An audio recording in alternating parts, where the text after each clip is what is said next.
it was a hobby, really. I wanted to progress and didn't know how. Until I got to that stage where the instructor started chatting about medicals. Back then, I really struggled with mental health issues. So believe I was on an anti-anxiety tablet, antidepressant, and a tablet to make me go to sleep. All three aren't really conducive to flying, if I'm honest. So went for my first medical, didn't get much feedback apart from you've got to come off these tablets. By that time, flying had sort of become my medication. Like it made me feel a lot better and a lot more purposeful. And I was able to start stepping down these medications and came to the point where I was off them totally, and I was able to walk out with a class 2.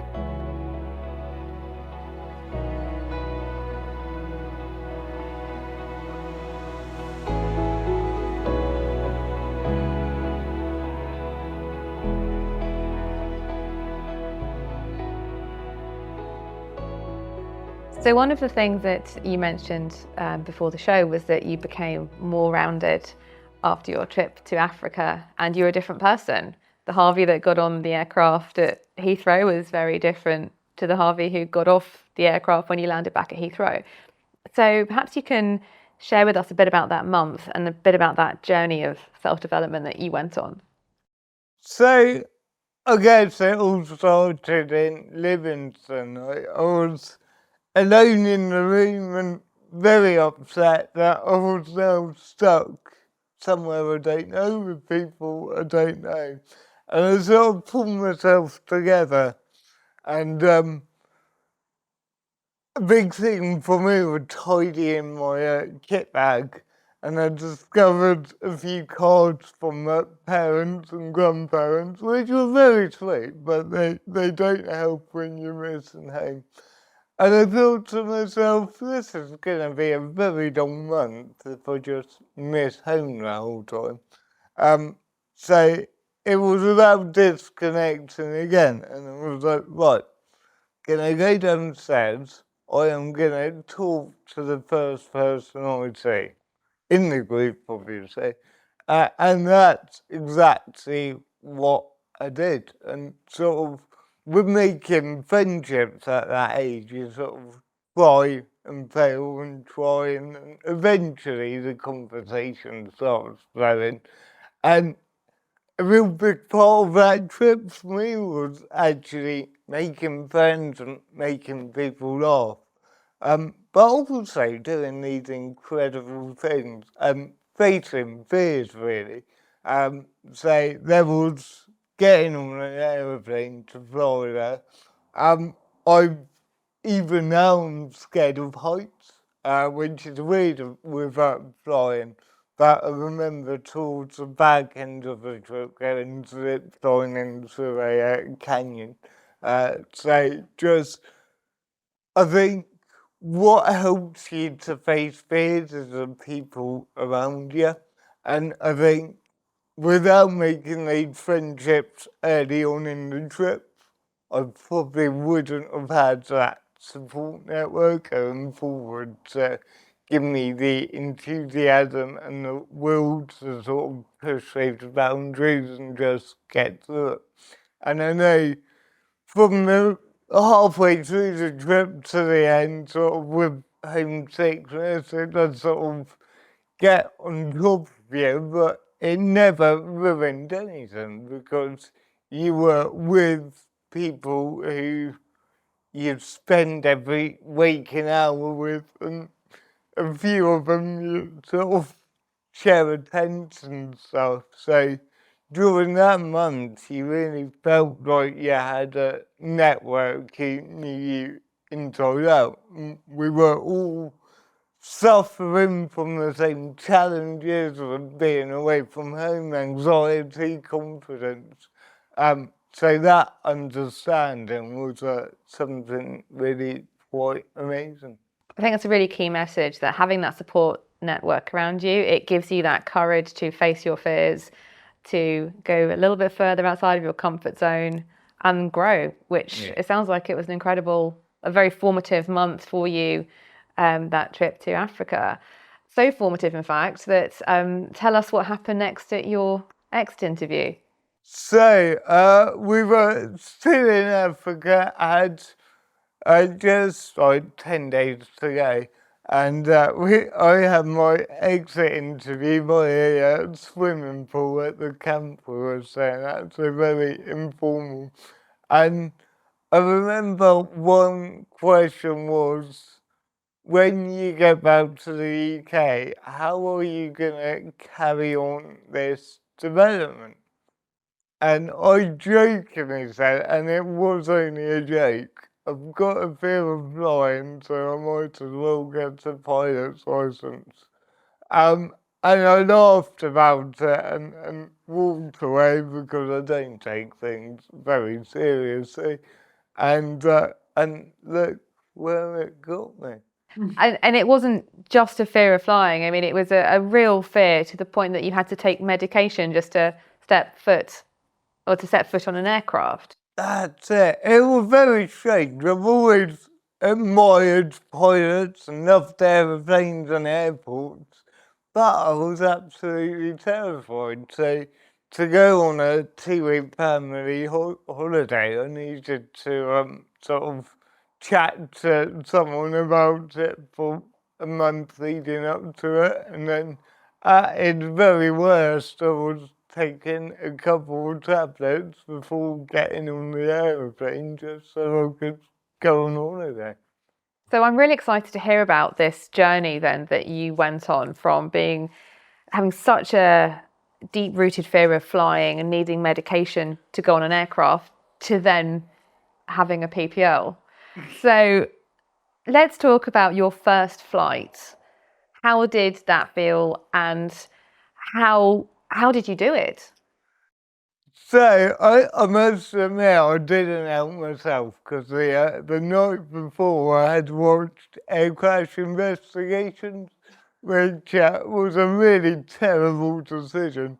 But I turned up here quite early, sat in my car, and it was that skill I learned from being away. So I didn't take anyone with me, because when I have a target or I'm under any stress, I like to just be with myself and absolutely focus.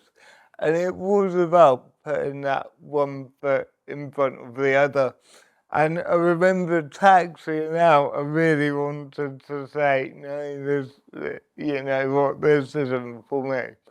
But it was just having that will to say to yourself, give it another minute, and then you're taking off.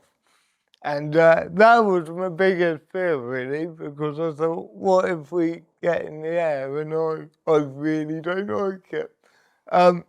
But remarkably, the absolute opposite happened, and as soon as we lifted off, I just fell in love with flying. It was something I wanted to do.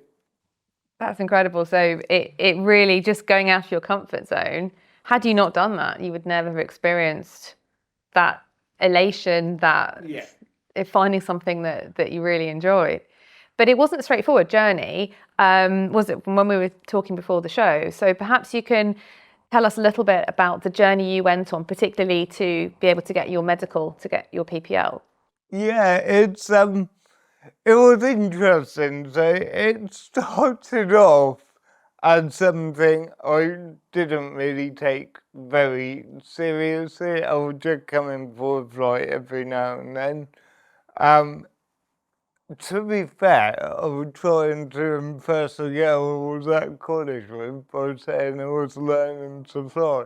And it worked for about 6 months and then didn't anymore. but it was a hobby really. I wanted to progress and didn't know how. Until I got to that stage where the instructor started chatting about medicals and stuff like that. And I always had a worry about it. I've always been quite fit, but I don't necessarily look after myself in the way I probably should.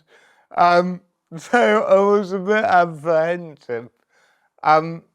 But also back then, I really struggled with mental health issues. So at the time, I believe I was on an anti-anxiety tablet, antidepressant, and a tablet to make me go to sleep because I just could not switch off. All three aren't really conducive to flying, if I'm honest. And I think one of them was a legal drug in terms of the CAA until it was discovered that the German Wings pilot was on that particular pill, which really wasn't ideal.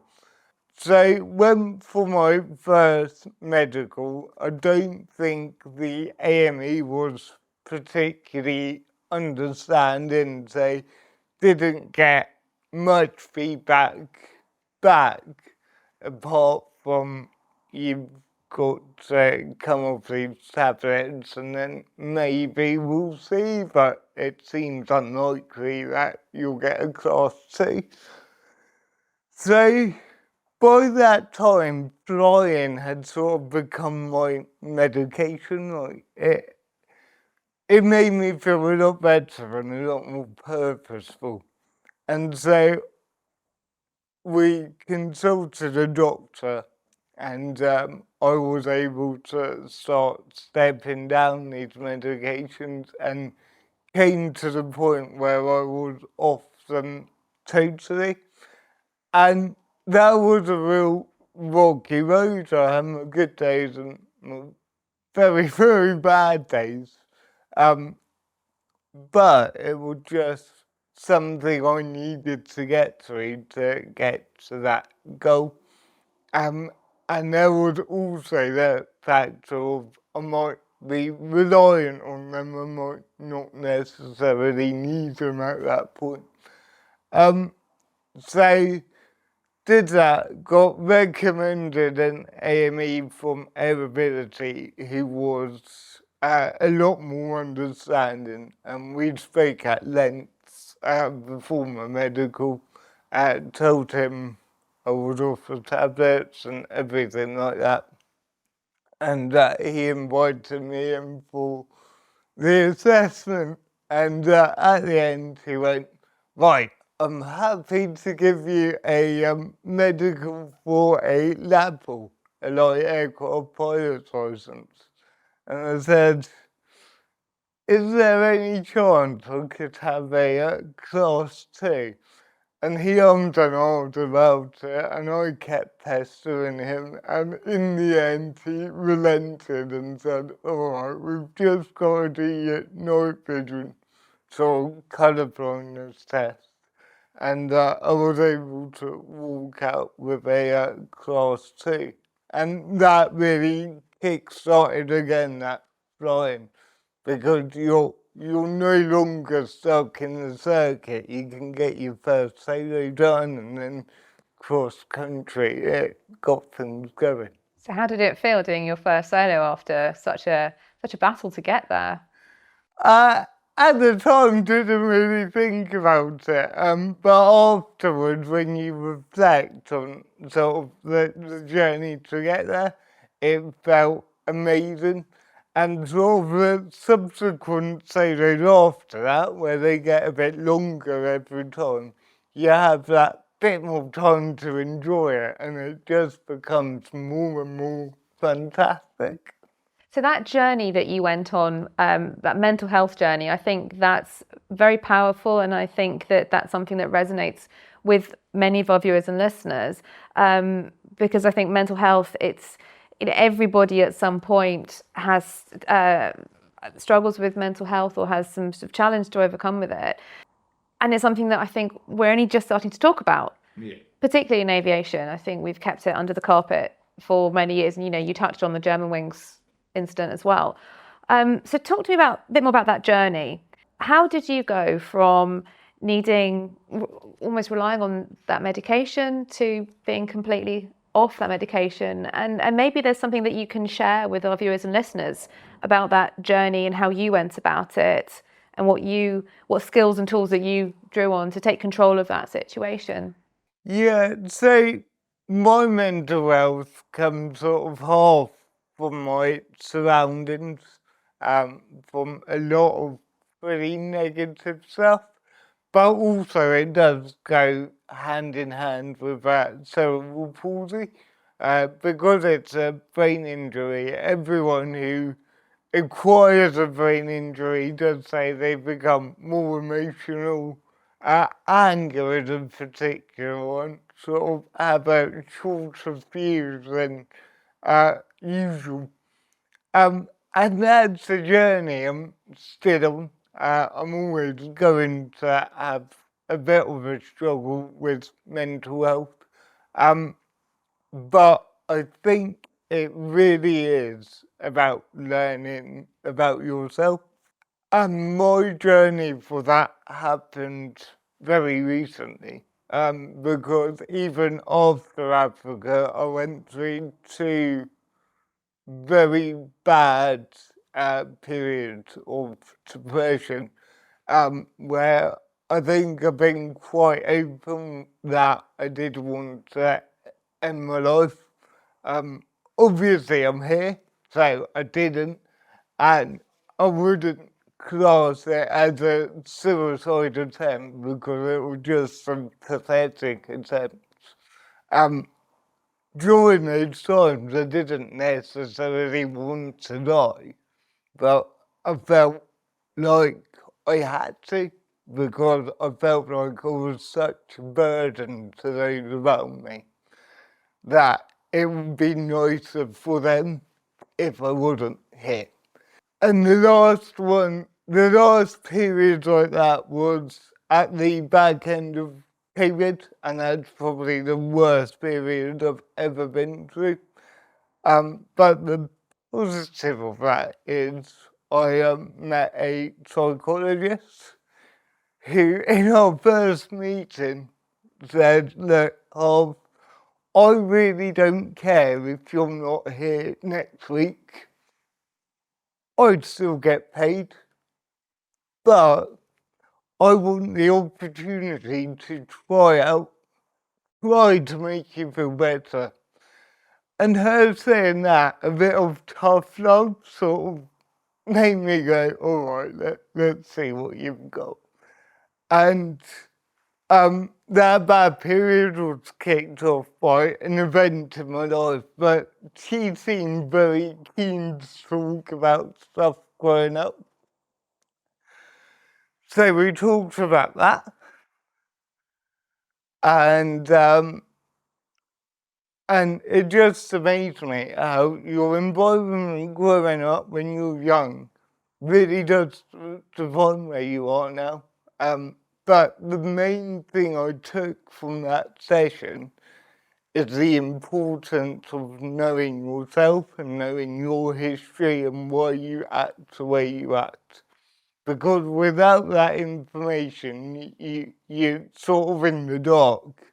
If you really want to heal, then you've got to understand. And those sort of sessions kicked off a journey which I'm still going through today. But it's really positive because instead of a mental health journey, it's a journey of recovery and also a discovery about myself. It's really just hearing you talk about that. I find that really emotional and find myself sort of almost welling up hearing you talk about it.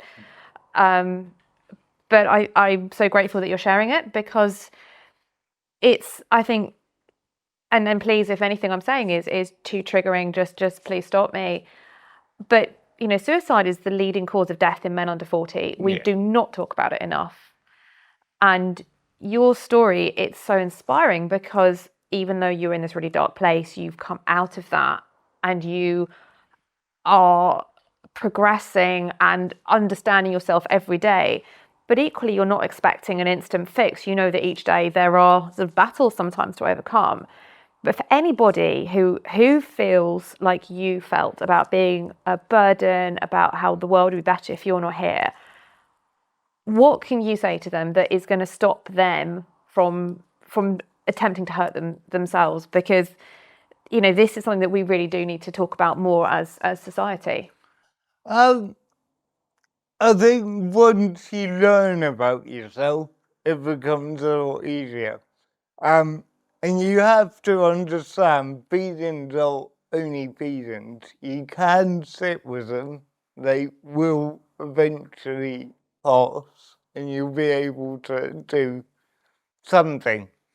But also find your thing. So for the past few years, I know it's very unpopular with my family and probably some of my friends, but mine have been going down the pub. The drinking isn't ideal, but you do meet people and you are out of the house. You feel like you're doing something. And also for me, it's doing mundane things. Shopping, cleaning, just things where you feel like you are getting your life sorted and you are in control. But also it's really important to recognise that it's not going to be an overnight fix and there will be bad days that you need to go through. But whatever you've done or whatever you're angry with yourself about, everything is fixable. And in the grand scheme of things, we're all going to die at the end of the day. And in 100 years, no one will know your name. No one will know what you've done. They just crack on. Enjoy your life the best you can. Try to get through it. And what about sources of support? So you mentioned the psychologist you went to. Yeah. What other sources of support did you draw on, or maybe looking back, wish you'd drawn on at the time if you'd maybe known about them? I think practically my family were there for me an awful lot. My sister was fantastic, and so were my cousins. I feel bad because I don't spend nearly enough time with family as I probably should, and I am a family sort of guy. But also Aerobility, because the guys here were fantastic with work and also with flying, but also personally, particularly Stuart. I had him checking up on me most days and see. But also they were just pushing me to do stuff. They were giving me jobs that I didn't want to do because I didn't want to get out of bed, if I'm honest. But just stuff to keep me busy and just little tasks. And just to have that network who don't chat to you about what's wrong or this or that. They just help in a way that you never see them helping. Is really beneficial. But one of the biggest things that happened during that time was Adam, who used to work here, said, how about we get a flat down in Portsmouth? Because that's where he lived, and I said yes. And I think that's been the most fundamental things to me starting this journey to really being who I always should have been. And you say to me, I think before the show we were talking, that Adam is a huge source of support to you and knows what to do to just help when you need. That's it. Adam, I guess, he never criticises me unless I ask him to. He's never negative about me when he probably should be. But if I say things like, oh, I've been to the gym, or I haven't been to the pub today, he'll say, well done, that's a very good decision. And it just having that positive reinforcement, that's such a different feeling to me. But he really does look after me. I've got a very bad habit of pushing things a bit too far when it comes to sort of physically and my physical health. So he's very good at trying to get me to do nice things and take a break and stuff like that. So yeah, he's a massive sort of source of support for me, I guess, without feeling like a massive source of support. That's an incredible story of resilience that you've shown through that, from that really dark time to getting to where you are now. So in terms of failure, have there been any failures that you've had to overcome? Yeah, there's been many. So a lot of them are very small. So I used to be extremely sporty, and if I didn't come first, I would see that as a failure, and I would go back and try a bit harder. I guess my biggest recent failure is I was chairman of a riding for the disabled stables, and I I think I took on too much at that time, and ended up making a bad decision, just being very short with someone, and it cost me that job in the end. But the way to overcome it is to contextualize it. Look at the wider reasons why. So going back to resilience, to be resilient, it stems from being kind to yourself, giving yourself a bit of a break. So one of the things that we really talk about a lot on Inspirability is resilience, which you have so much to share with us. So perhaps you can tell us first of all, you think resilience means to you and why you think it's important. Yeah, resilience is sort of the core of me, I guess. So up until 3 years ago, it was just about carrying on. But now I've made a home down in Portsmouth for myself. I've got a network of people there. I've got a few things that I do over the weekends. And I feel that when you have your home life sort of rooted and it's nice and it's positive, you become so much more resilient because you're able to contextualize failure in your head and decide whether it is a big deal or it isn't.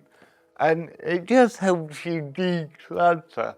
Over the years and sort of even now, I sort of put up with a lot, and it's just about getting up, carrying on. I mean, even in my own mindset, if I'm not the best at something, I see it as a failure. But it's just about cracking on.